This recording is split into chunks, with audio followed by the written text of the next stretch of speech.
أعوذ بالله من الشيطان الرجيم بسم الله الرحمن الرحيم 18. Sura Kahf Mekkede nazil bo'lgan 110 oyat. Nahayat shafqatlik, mehribon Allohning ismi bilan boshlayman. Jimi hamda sana Allohga xosdirki, Allah insonlarni o'z tarafidan bo'lgan qattiq azobdan ogohlantirish uchun yaxshi amallarni qilgan mu'minlarga obdan mukofot, ya'ni jannat beradiganligi bilan xushxabar berish uchun bandisiga to'g'ri, hech qanday qing'irlik, ya'ni ixtilof va ziddiyat bo'lmagan Qur'onni nozil qildi. Ular ya'ni yaxshi amallarni qilgan mu'minlar jannatda mangu qoladi. Allohning balasi bor deguvchilarni ogohlantirdi. Ular va ularning ota-bobolari bu bo'xtonlarda hech qanday ma'lumotga ega emas. Ularning eg'izlaridan chiqqan so'z nima degan cho'ng, ular faqat yolg'onni aytadi. Agar ular Qur'onga iymon etmasa, afsuslanib ularning iymondan yuz o'rganligidan o'zingni halok qilib olishing mumkin. İnsanların qaysining amali eng yaxshi ekanligini sinash uchun biz haqiqatan yer yuzidagi shaylarning hammasini yer yuzining zinnati qildik. Biz cho'qim yer yuzidagi dal-daraxt, tog' va bino qatorliq narsalarning hammasini yo'q qilib, yer yuzini to'ptuz bayovonga aylantiramiz. Ashabul Kahfni va raqamni bizning qudratimizni ko'rsatib beradigan alomatlarimiz ichidagi eng hayron qolarligi deb qaradingmi? O'z vaqtida bir qancha yigit g'orni panoh joy qilib oldi. Ular Parvardigorimiz bizga rahmat xazinalaridan ato qilgin, bizning ishlarimizni tuzab, bizni hidoyat topquvchilardan qilgin dedi.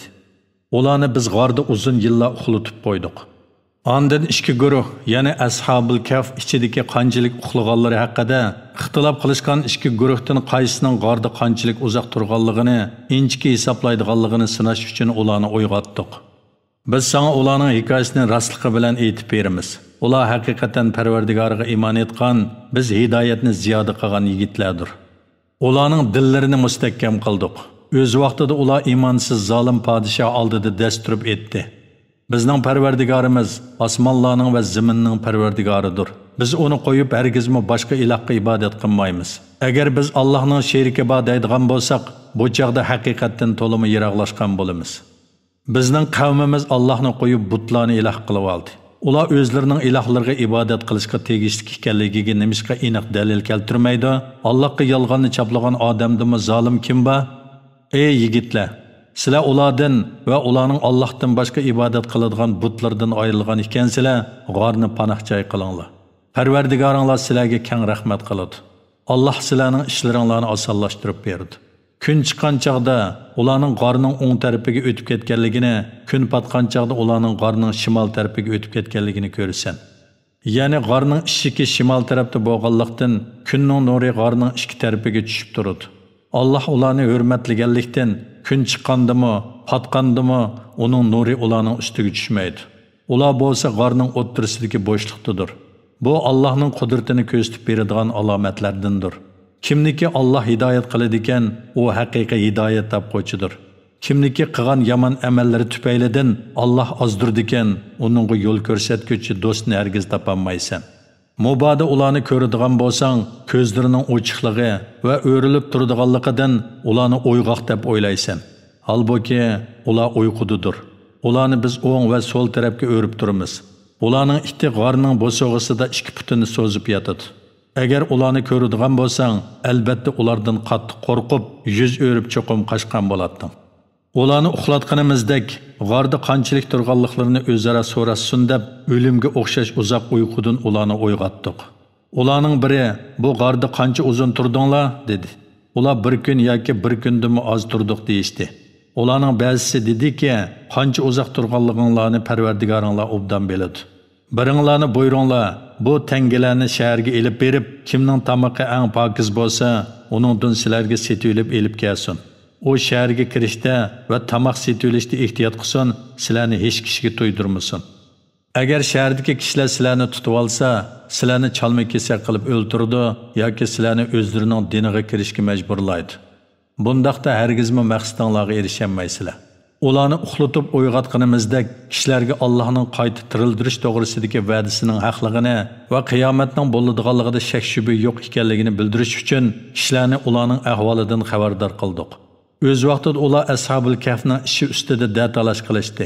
Ba'zi kishilar ularning yeniga hech kishining kirmasligi uchun Ashabul Kahfning atrofiga bir tam etinglar dedi. Ular Ashabul Kahfning ahvolini hammadan obdan biladi. Gepi o'tadigan boshliqlar g'orning atrofiga, ya'ni g'orning ishiga oldiga albatta bir masjid salayli dedi. Ular ya'ni payg'ambar alayhissalomning zamonidagi nasaralar, ular 3 bo'lib 4-si ularning itidir deydi. Ba'zilar ular 5 bo'lib 6-si ularning itidir deydi. Bu butunlay asossiz, qarisiga aytilgan so'zdir. Yana ba'zilar ular 7 bo'lib 8-si ularning itidir deydi. Aytqinki, ularning sonini Parvardigorim obdan biladi. Undan boshqa ozg'ina kishilar biladi. Ular to'g'risida nasarlar bilan faqat yuzakini munozirlashgan. Ya'ni bu haqda munozirlashuvchilarni tasdiqmi qilmaydigan, yolg'ong'imi chiqarmaydigan darajada munozirlashgan. Ularning hech biridan Ashabul Kahf qissasini so'ramagan. Sen bir ishni qilmoqchi bo'lsang, "Ati shu ishni cho'qim qilaman" demay, "Alloh xolisa" degan so'zni qo'shib degan. "Alloh xolisa" degan so'zni unutib qolsang, Parvardigoringni tilga olgin. Ya'ni Alloh xolisa deganni esingga kelganda aytqin. Hamda Parvardigorimning meni buningdanmi yaqin to'g'ri yo'lga boshlashini, ya'ni dinim, dunyoyimda meni eng durust ishlarga muvaffaq qilishini umid qilaman degan. Ular o'z g'orida 309 yil turdi. Aytqinki, ularning turgan vaqtini Alloh obdan biladi. Osmonlardagi, zimindagi g'aybni bilish Allohga xosdir. Allohning ko'rishi nima degan mukammal, Allohning anglishi nima degan mukammal. Ularga Allohdan bo'lak hech qanday yordamchi bo'lmaydi. Allah o'z hukmida hech kishini sherik qilmaydi. Ey Muhammad, sen Parvardigoringning kitobidan sana vahiy qilinganini o'qigin. Allohning so'zlarini hech kishi o'zgartirmaydi. Sen hargizmi Allohdan bo'lak iltijo topolmaysan. Sen Parvardigoringning roziligini tilab, atdigan oqshomda uningga ibodat qilganlar bilan sabrchan bo'lgan holda billa bo'lgin.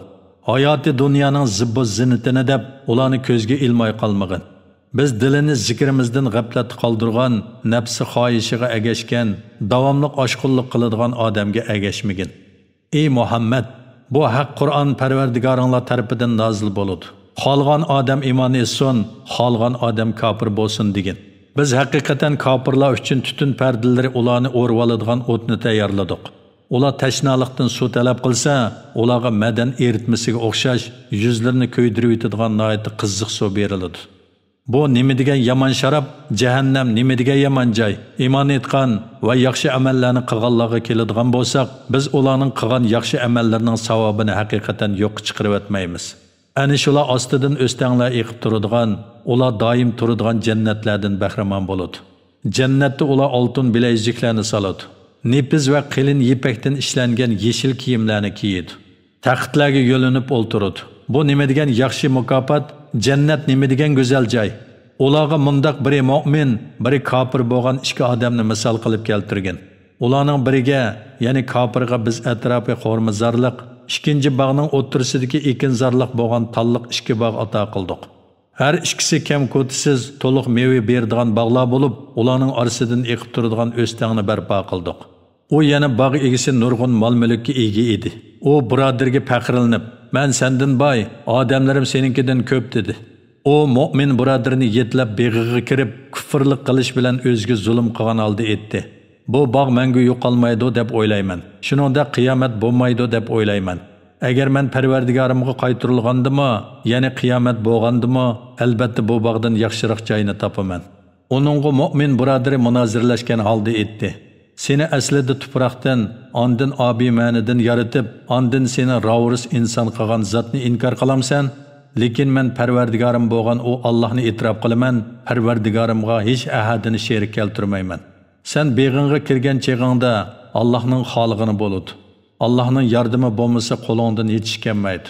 Desangchi, sening qarashingcha mening melim va avlodim seninkidan oz bo'lsa-mu, umidki Parvardigorim menga sening beg'ingdan yaxshiroq narsa ato qilgay. Beg'inga osmondan bir ofat yuzlantirish bilan beg'ing to'ptiz qaqos yerga aylanib qolgay. Yoki uning suyi singib ketib, uni izlash, yana asli keltirish sening qo'lingdan kelmagay. Uning mevalari yana beg'i vayron bo'ldi. Uzum bedishlari yerga yiqildi. O boq sarf qilgan chiqimlarga hasrat chekib, ikki olqinni uvulg'ili turdi, hamda o, "Men Parvardigorimga hech ahadini sherik keltirmasam-chi?" dedi. Uningga Allohdan boshqa yordam qiladigan hech jamoa bo'lmadi. O'ziga o'zi yordam qilolmadi. Bu yerda madadkor bo'lish faqat barhaq Allohga xosdir. Allah o'ziga iymon etquvchilarga dunyo va oxiratda yaxshi mukofot berguvchidir. Uningga yo'langan va uni umid qilganlarning oqibatini yaxshi qilguvchidir. Ey Muhammad, ularga yana kishilarga dunyo tirikchiligi haqida mundaq misolni keltirgin. U shuningga o'xshashdirki, biz osmondan yomg'ir yog'dirdik. Shu suv bilan zaminning o'simliklari bir-biriga chirmish bo'liq o'sdi. Keyin u qurib to'kildi. Shamollar uni taraf-tarafga uchirib ketdi. Allah har narsaga qodirdir. Mallar va balalar dunyo tirikchiligining zinnatidir. Baqi qoladigan yaxshi amallarning savobi Parvardigoringning nazarida texmi yaxshidir, umid texmi cho'ngdir. U kunda biz tog'larni yo'q qilamiz. Zaminni ochiq, to'ptiz ko'rasan. Ya'ni uni to'sib turadigan tog', daraxt, binolar bo'lmaydi. Ularni mashargohga yig'imiz. Ulardan bir kishini qoldirib qo'ymaymiz. Ular yana jimi xaloyiq sab-sab bo'lishib Parvardigoriga to'g'rilanadi. Kafirlarga sizlar bizning oldimizga sizlarni dastlabda qandoq yaratgan bo'lsak, shu holatda molsiz, bolasiz yalang'och keldinglar. Balki sizlarga va'da qilingan chaqni bekitmaydi deb o'ylagan sizlar deymiz. Kishilarning nomi amali o'ttirg'i qo'yiladi. Gunohkorlarning uningdagi xotirlardan qo'rqqanligini ko'rsan.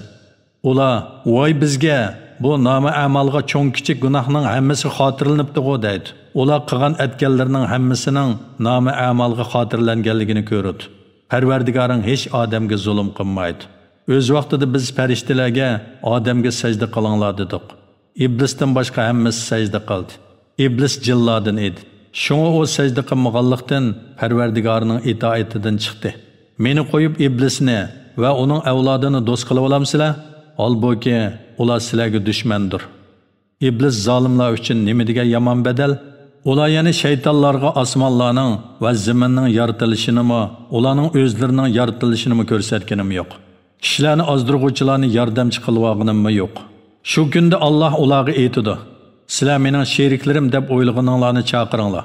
Ular chaqiradi, lekin ularning sheriklari javob bera olmaydi.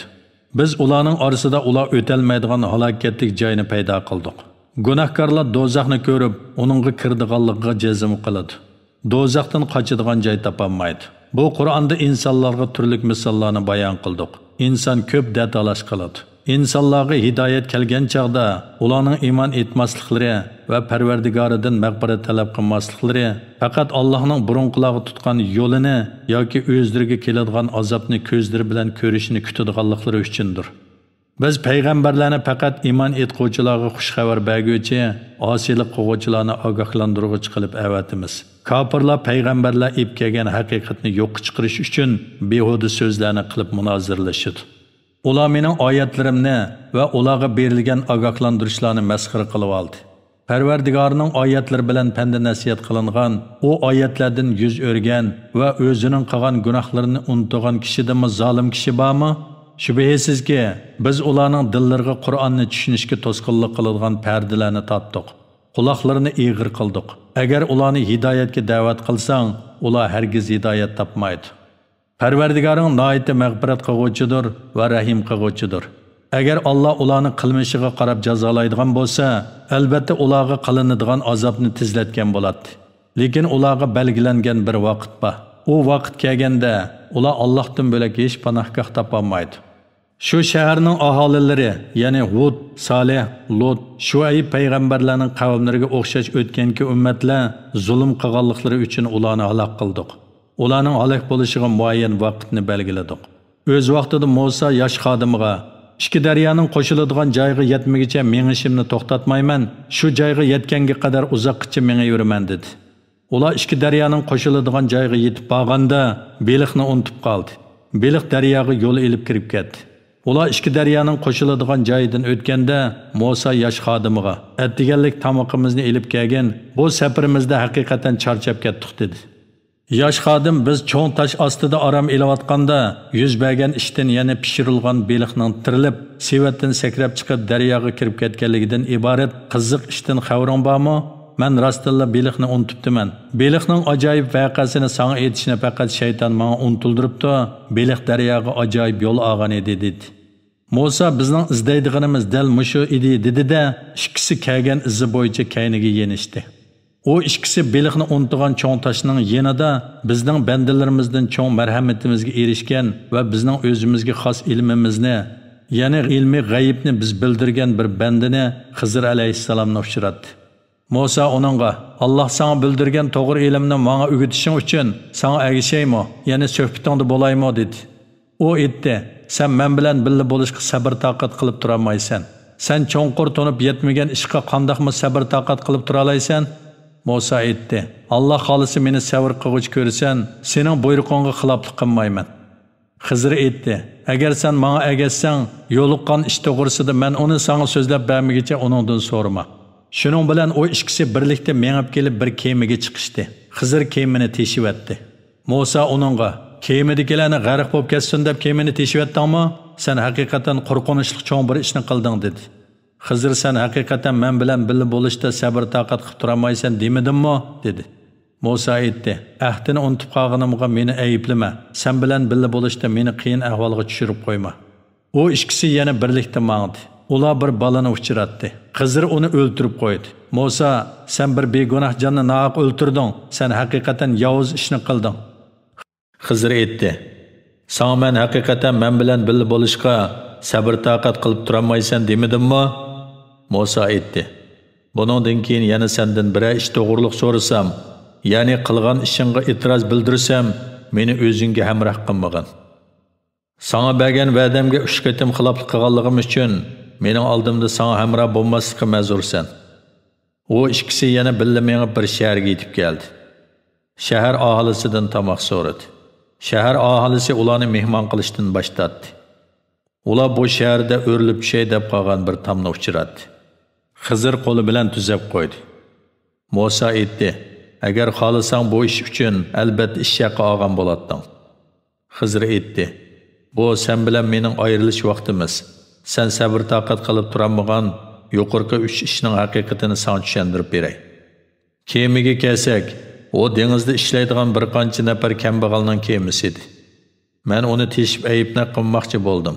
Chunki ularning oldida, yana boradigan yo'llarda har qanday saq kemini egisidan zo'rlik bilan tortib oldigan bir podshoh bor edi. O'ltirilgan balaga kelsak, uning ota-onasi mu'min edi. Onun gumrohlik bilan kufrni ota-onasiga tengishidan qo'rqdik. Shuning uchun biz ularning Parvardigorining ularga bu balaga qaraganda pok va suyimlik farzand ato qilishni iroda qildik. Tamga kelsak, o shahardagi 2 yetim balani edi. Tam ostida ularning haqqi bo'lgan xazinasi bor edi. Tam o'rilib tushsa, xazinasi ichilib qilib kishilar uni ib ketadi. Ularning ota-onasi yaxshi odam edi. Parvardigoring ularning cho'ng bo'lganda tam ostidagi xazinasini chiqarib olishni iroda qildi. Bu Parvardigoringning ularga qilgan rahmatidir. Uni ya'ni yuqorqi 3 ishni men o'z xohishim bo'yicha qilganim yo'q. Balki uni Allohning amri va ilhomi bilan qildim. Sen sabr taqat qilib turamagan narsalarning haqiqati ana shu. Ular ya'ni Yahudilar sendan Zulqarnayn to'g'riliq so'rashdi. Sizlarga men uning qissasini vahiy asosida bayon qilaman degan. Onunğa biz zaminda haqiqatan kuch-qudrat ato qildik. Onunğa o'z maqsadiga yetishining bütün yo'llarini osonlashtirib berdik. Zulqarnayn Allah onunğa osonlashtirib bergan yo'lga mangdi. O kun petish tarafga yetib borganida kunning qora loyliq buloqqa petib ketayotganligini his qildi. U buloqning yanada bir turli qavmni uchratdi. Biz ey Zulqarnayn, sen ularni jazolag'in yoki ularga yaxshi muomalada bo'lgin dedik. Zulqarnayn aytdi, kimki zulm qilgan bo'lsa, biz uni jazolaymiz. Ondan o Parvardigorining dargohiga qaytariladi, Parvardigori uni qattiq jazolaydi. Kimki iymon etsa va yaxshi amal qilsa, uningga eng yaxshi mukofot beriladi. Uni qulay ishga buyuramiz. Ondan Zulqarnayn Allah uningga qulaylik qilib bergan yo'lga mangdi. Zulqarnayn kun chiqish tarafga borganda kun nurining shundoq bir qavmning ustiga tushayotganligini ko'rdi. O qavmga biz kunning haroratidan saqlanadigan kiyim, imorat qatorliq narsalarni ato qilmadik. Ahvol shundoq bo'ldi. Ya'ni Zulqarnayn kun chiqish tarafdagi kishilarga kun petish tarafdagi kishilarga qilgan muomalani qildi. Biz uning qo'lidagi narsalardan to'liq xabardor edik. Ondan o Allah uning qulaylik qilib bergan yo'lga mangdi. Zulqarnayn 2 tog' orasiga yetib borganda, 2 tog' oldida hech qanday so'zni tushunmaydigan, ya'ni o'zining tilidan g'ayri tilni bilmaydigan bir qavmni uchratdi. Ular ey Zulqarnayn, Yajuj bilan Majuj yer yuzida haqiqatan buzg'unchilik qiluvchilardir. Biz bilan ularning orasiga bir to'sma selib berishing uchun sana bir qism melimizni bojga o'xshash to'lasak bo'lamdi dedi. Zulqarnayn aytdi: Allohning menga bergan narsalari, ya'ni kuch-quvvat va podshohlik sizlarning menga beradigan melinglardan ortiqdir. Menga odam kuchi yordam qilinglar. Ular bilan sizlarning oranglarga mustahkam bir to'sma selib beray. Menga temir parchalarini olib kelinglar. Temir parchalari dövülünüp, ikki tog'ning orasi tekshi bo'lganda, kuyuklarni bilsanglar. Temir parchalar qizib o'tdek bo'lganda, o menga eritilgan misni beringlar, ustiga to'kay dedi. Ular yana Yajuj Majuj uning ustiga chiqishga, uni teshishga qodir bo'lolmadi. Zulqarnayn aytdi: Bu yana to'smaning barpo qilinishi Parvardigorimning ne'matidir. Parvardigorimning va'dasi ishga oshganda, u uni to'ptiz qilib etdi. Parvardigorimning va'dasi haqdir. U kunda, ya'ni qiyomat kunida qistonchilikdan kishilarni bir-biriga giralashtirib etamiz. So'rchilanadi. Ularni hisob uchun yig'imiz. U kunda kofirlarga jahannamni oshkora ko'rsatamiz. Ularning bu dunyodagi chog'larida dillarining ko'zlari meni yod etishdan pardlangan edi. Ularning dillarini zulmat qoplaganligi uchun kalomullohni anglashga qodir emas edi. Kofirlar meni qo'yib bandalarimni ma'bud qilib olsa bo'ladi deb o'ylamdi. Biz jahannamni kofirlarga haqiqatan manzilga qilib tayyorladik. Sizlarga amallar jihatdan eng ziyon tortquvchilarni aytib beraylimi? Ular hayotda dunyoda qilgan amallari yo'q chiqqan, ammo o'zlari obdan ish qildik deb o'ylagan odamlardir. Ana shular Parvardigorning oyatlarini va uningga muloqot bo'lishni inkor qilgan, natijada qilgan amallari bekor bo'lib ketgan kishilardir. Qiyomat kuni ularni, yana bundaq kishilarni qilcha e'tiborga olmaymiz. Kofir bo'lganliklari, mening oyatlarimni va payg'ambarlarimni masxir qilganliklari uchun ularning jazosi jahannamdir. Shubhisizki, iymon etgan va yaxshi amallarni qilganlarning manzilgohi Firdavs jannatlari bo'ladi. Ular Firdavs jannatlarida mangu qoladi. Uningdan yo'tkilishni xohlamaydi. Aytqinki, Parvardigorimning so'zlarini yezish uchun agar dengiz suvi siyoh bo'lib ketsa, Parvardigorimning so'zlari tugamay turib, dengiz suvi cho'qim tugab ketgan bo'ladi. Mubodi yana shunchalik dengiz suyini keltirsakmi? Ey Muhammad, aytqinki, men faqat sizlarga o'xshash bir insonman. Menga vahiy qilindiki, sizlarning ilohinglar yolg'iz bir ilohdir. Kimki Parvardigorga muloqot bo'lishni umid qiladi ekan, savobini umid qilib azobdan qo'rqadi ekan, yaxshi ish qilsin. Parvardigorga qiladigan ibodatga hech kimni sherik keltirmasin.